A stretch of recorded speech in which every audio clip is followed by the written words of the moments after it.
Arriving at the new home of Playtonic Games, which is this, right here, a small office with a paper sign on the door, easily missed in a business park full of them, it felt like we were visiting a team that was just getting off the ground, just starting out. And yeah, okay, Playtonic is sort of like that. They are newly formed, and later on today, they're launching a Kickstarter for their first game, Yooka-Laylee. But man, does this team come with some experience. This ain't their first rodeo. No sir. Between them, the people that you're looking at right now worked at Rare for a combined total of over 100 years, and that's not even including this guy. He used to be the editor of CVG, God rest their souls. So yeah, I'm talking about just 6 people. 6 developers with over 100 years on the clock at Rare, now working on a spiritual successor to Banjo-Kazooie.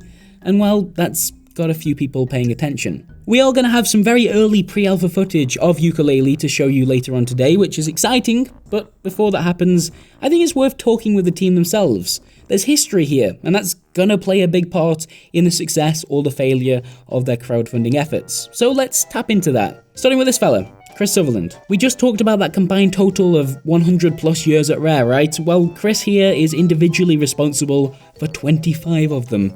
25 years. Yeah, I started at Rare in 1989, and I worked on, initially it was Game Boy, before anybody knew there was such a thing as Game Boy in the UK. And then moved on to, I did Battletoads arcade machine, and then Donkey Kong Country, and Banjo-Kazooie, Banjo-Tooie, and then grabbed by the Ghoulies, and then became a producer on a variety of titles such as Viva Pinata, and then also worked on Xbox avatars as well.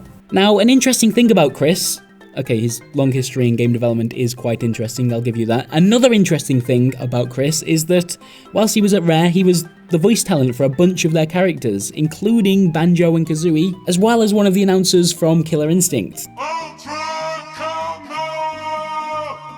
That one's my favourite. Yeah, and that started off because basically in those days nobody would actually pay anyone to actually do any voices. That would be completely unthinkable. So it was more a case of who's stupid enough to stand in front of a microphone and make silly noises, and it seemed to be me. Did you have any competition there? Or was there wasn't actually much at the time. I think it started off when we were doing the arcade machine for Battletoads, and somebody had to stand there and go, "Zits! Pinball!" That kind of stuff. And it was just because I was programming it, and there was only one engineer on it. It was me who was effectively chosen to do that. Something I did notice throughout the day I spent with Playtonic is that everyone seemed to talk about their time with Rare so fondly. I asked Chris how this new independent setup felt in comparison. It's interesting, it's a bit like going back in time, because well, the way we're working now is very similar to the way we worked back in the mid-1990s.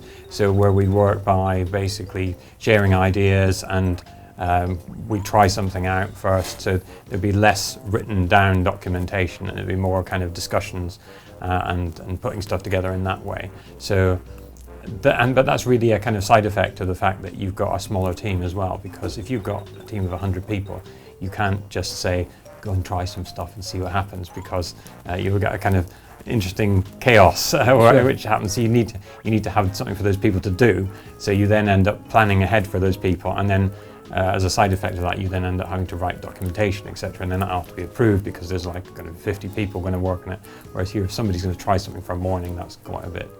It's a bit more relaxed, so you can kind of try out ideas, see what works, and then either kind of carry on down that route, or maybe go, well, that's not quite working, let's go back and try a different tack. But with tweets like this one from Microsoft's Phil Spencer, and with rumours that we can expect some kind of announcement from Rare at this year's E3, are their former colleagues now their biggest competition? Well, I'm excited to find out what they're working on, because obviously when I left, I knew what was happening there, but obviously things may have changed since then. So I'm excited to see what's going to be revealed. I'm looking forward to it because I'm a Rare fan, even though I'm not there. I'm still here, so I'm excited from that point of view. But at the same time, I don't think they're a competition as such, because, like I say, there's more than enough room in the industry for making these kind of things. Yeah, cheers for that, Sutherland. I'm after game industry blood feuds here, not I'm a Rare fan. Hoping for better luck outside, I grabbed creative lead Davon Price on the way back from his lunch. 15 years at Rare. What's his take? I mean, speaking to everyone here, everyone is a veteran of those days, and I mean, kind of my understanding of some of these larger studios, to be working somewhere 10, 15, 20 years can be quite rare at times. Rare, oh god, I just did that. It happens all the time. So yeah, how do you feel like leaving that behind? Has that been a strange process? In certain ways, yeah. I mean, when the studio, as it was back then, the way it operated, it was kind of already a law unto itself within the industry. And that only strengthened as the industry matured over that time. And so in a way, I've always been thinking, I loved when I first joined Rare exactly how everything was about the place. Right. I've always wanted to recreate that again and have a bunch of guys working on the types of games and experiences that we were well known for making back then, but also the way we were making them and the way teams were left and to be trusted to make the game they wanted to make. It sounds like that is more feasible with a smaller team. Would you say that, that's fair? Is that kind of what determined the change in Rare that a lot of people talk about? The way the industry had gone was just, the fact was more people were needed on those games at the time to take the risk out of hitting the milestones and making the great game that is expected of a first-party studio. How many people were at Rare in those days? Any idea? I'm guessing around the 120 mark. Right. And so whereas if how many have you got here at the moment? Well, there's 7 of us now. Okay, exactly. Sure. So yeah, big difference. But so Rare early on was 120 people, but that could have been 6 teams of 20. Right. Whereas for a project like Connect Sports, that was a lot more people. Everyone, all hands on deck with that one. And that was probably the biggest game changer, no pun intended. And it wasn't a bad thing, it was just different, as needs must for the studio. The popular story, the popular theory about Microsoft coming in, buying Rare, and then suddenly everything changing and it's all on them, is maybe, would you say that's a bit of a naive way to look at it? Because it sounds like one of the bigger problems really was the size and the scope of the team. I think, yeah, it's unfair to put the blame at Microsoft Store. I think they were very supportive of us at the time, and the kind of projects we were making were the games that people at Rare were picking and choosing to make. Right. Yeah, it's more a case of really you needed more people on fewer projects to deliver them and get them. And even on the N64 at the time, Rare's teams were smaller compared to other companies. Right.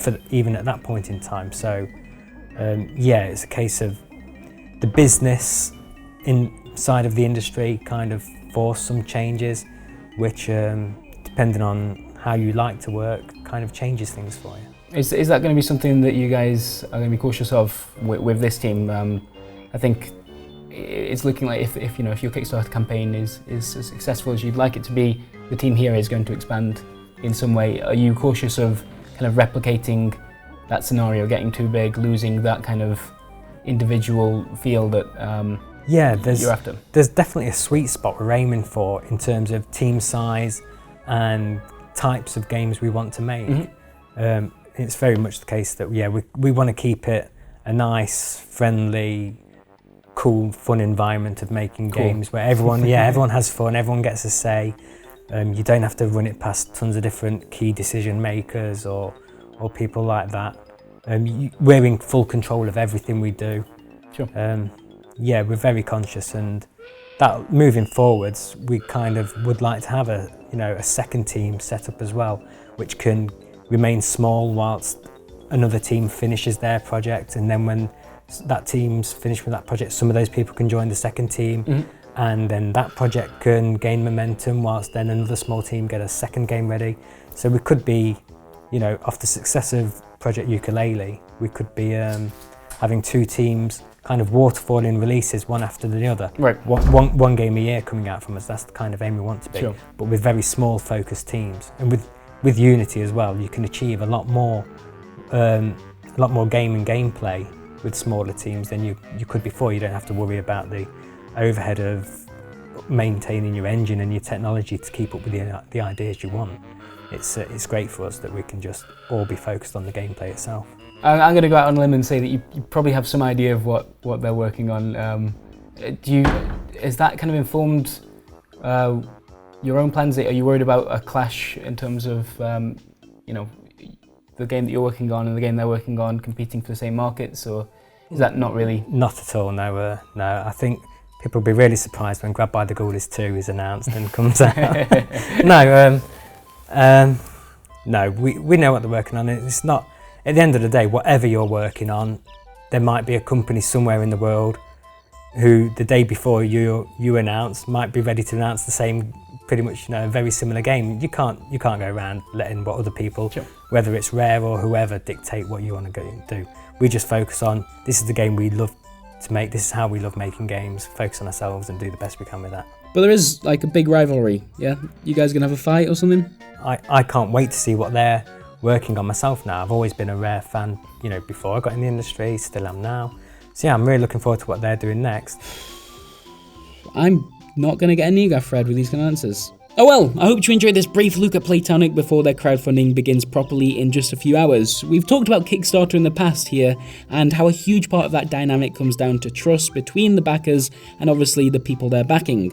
Now, I can't tell you if Playtonic have what it takes to make the game that you want them to make, but hopefully this video gives you a better idea of what the team is like, what they're all about. And hey, anyway, at 5 PM, we're going to be showing off some pre-alpha gameplay, so that might help. Thanks for watching, and we'll see you then. Bye. 300 ml of milk, sprinkle of sweetener, into the microwave. I like to go for a minute. Some people think 50 seconds, but they're mad. Well, I appreciate the, the breakfast tips.